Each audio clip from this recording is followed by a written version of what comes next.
Why do fighting games lose players so fast? You spend $60 on a brand new fighting game ready to learn some insane combos and dominate the competition just for the player base to completely die off after 2 weeks. Why are fighting games plagued with this issue, and is there anything you can do about it? Let's find out. The first thing you need to know is that all games to some degree have this issue. When a new game comes out, there is a ton of hype around it between review ratings, trailers, online forums, gameplay videos, and everything in between. You get the initial influx of players that pre-order the game or buy it on launch day, which causes a huge initial spike in the player base. Then gradually gamers will start to leave over time due to the next new game coming out, or they might just get bored of the game and realize it's not for them. When it comes to fighting games specifically, there's an issue that causes most people to leave very quickly. That is the very high barrier to entry when it comes to playing in competitive or ranked. When a game first launches, everyone's learning the ins and outs of the game, so finding a player of your relative skill level is easy, especially in the early days of a game's life cycle. Funny enough, if you have tons of experience with fighting games, you'll most likely start learning the mechanics faster,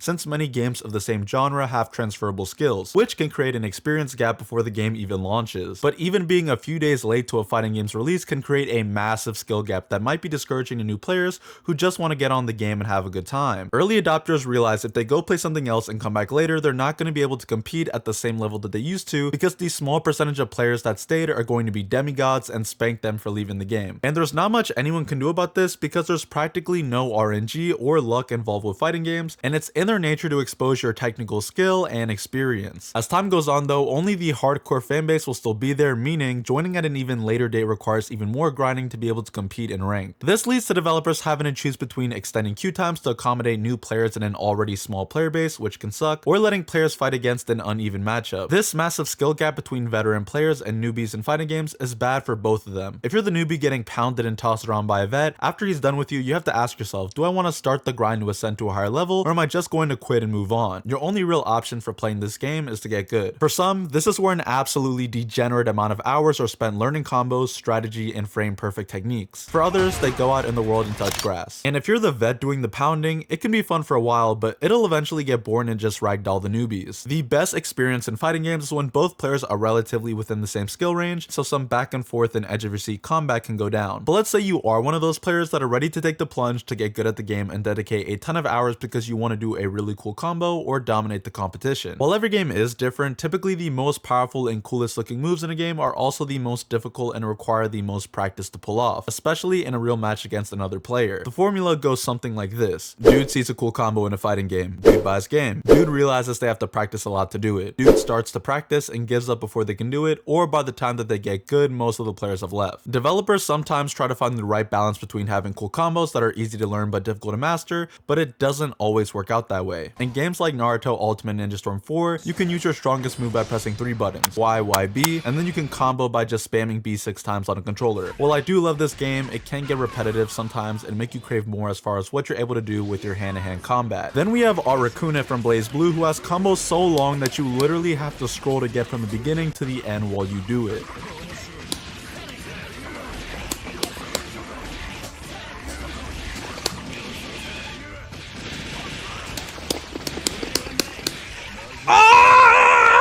Sometimes though, it's as simple as not being able to find a character that you vibe with after the game launches, or getting bored of using the same character over and over again. This leads me to my next point, which is that usually the most exciting part of fighting game updates are the new characters, which are almost always locked behind a paywall. Whether it's a season pass or an individual DLC character, fighting games are slow to release content because of the character balancing that has to be done before a new character can be given to the community, and then you have to pay money just to try them. Even if there isn't a lack of developer support for a particular fighting game, compared to other genres, the new content can be really slow to release, and if the character that is released doesn't interest you, then you basically waited months for nothing. There's also the glaring issue of just a general lack of good offline content for players to grind. While there are a few exceptions, with Subspace Emissary and Conquest mode for Mortal Kombat Deadly Alliance being some of my personal favorites, the story mode of most fighting games are almost always boring, or it's good but it's just too short. It lacks replayability, and when there's nothing to do other than play against other players online, you're paying a game's full price for basically one game mode. Fighting games need to add more offline content that gives players something to work towards outside of their rank in PvP online. I guess the last thing is that nowadays, it can also be hard to find local tournaments, especially if you don't live near a big city or know where to look to find events. But that's it for me. Let me know your thoughts on this video down below, since I read every comment. Comment the word drop if you made it to the end, and thanks for watching.